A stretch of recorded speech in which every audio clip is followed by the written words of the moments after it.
the fundamental problem is, go back to that first interview, don't actually, but that first interview, you had a guy who had trained as a teacher, started working as a teacher, and had to move back in with his parents.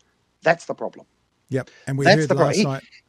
He We didn't heard move last night that because some police yeah, are moving back in with their parents. Police. he didn't move to Australia because he was well, I can't remember quite what David Seymour just said, that he was fed up, or that he was morale was low. You know, he obviously loves his job. He's moved to another country to do the same job. Yeah.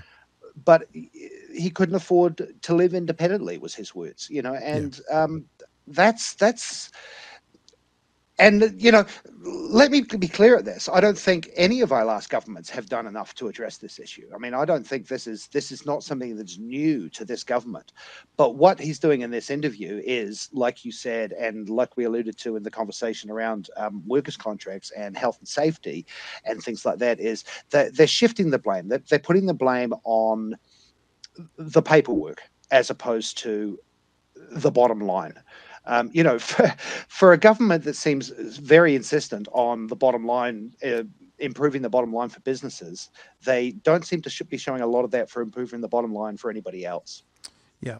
And just so you know, Jeremy, one of the things we've been doing for this whole political season is we're judging this current government by what they held Labor accountable for when they were in opposition.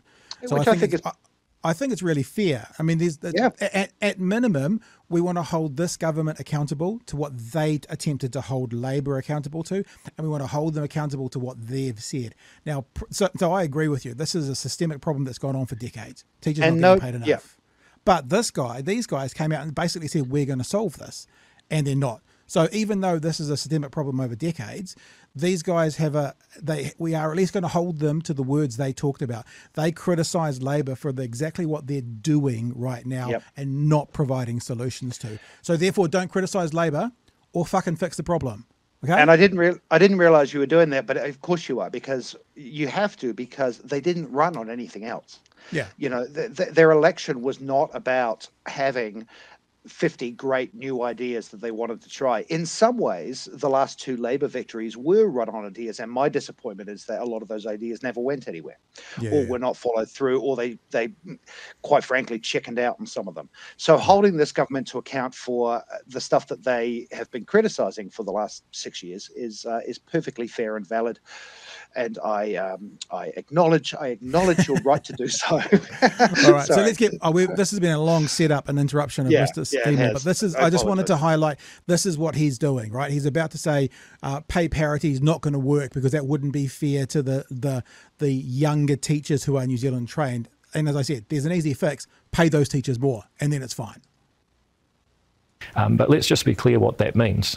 It means an inflexible scale of union negotiated payments for every single worker in the sector. And where the people operating the centres end up is they get a certain amount of money per hour per kid from the parents and from the government, and then they have to pay these rates. And it sometimes doesn't make a lot of sense. But you haven't got pay parity at the moment, and you've got a problem. So why not do pay parity and maybe don't have a problem? Well, because it already, where it applies, in order to have pay parity, in order to get extra funding, you have to apply it. So, you know, where it applies, it actually is inflexible, and it creates very strange incentives. For example, you'll see centres where somebody who's not that experienced, who's coming from overseas, one of those people we were talking about earlier, actually ends up getting paid more than somebody who is at a lower pay grade but from New Zealand and is actually more useful in the centre. So there's a couple of things there about the xenophobia there, that the person from overseas, the New Zealand born one, will be better for the who knows, but that's the example of it. So they're putting a roadblock in place, but legislation could easily fix whatever that roadblock is, if it is or isn't accurate. You know, they could sort that out with a stroke of a pen if they wanted to. The other thing, sorry, Pat. The other thing that he's, sorry, I got a little confused there, but he's talking about funding for centres, for schools and centres, and he's saying that so he's saying with pay parity that's the only way they get funding. So change the funding model. Yeah, change the funding model to put simply put more money in, and it gets spread amongst the teachers. Yeah, Easy, simple. So there's a solution. So that. they're saying this is the problem why it won't work now. What they're not saying is we have got the ways that we can change it and fix that. They're just staying at the problem.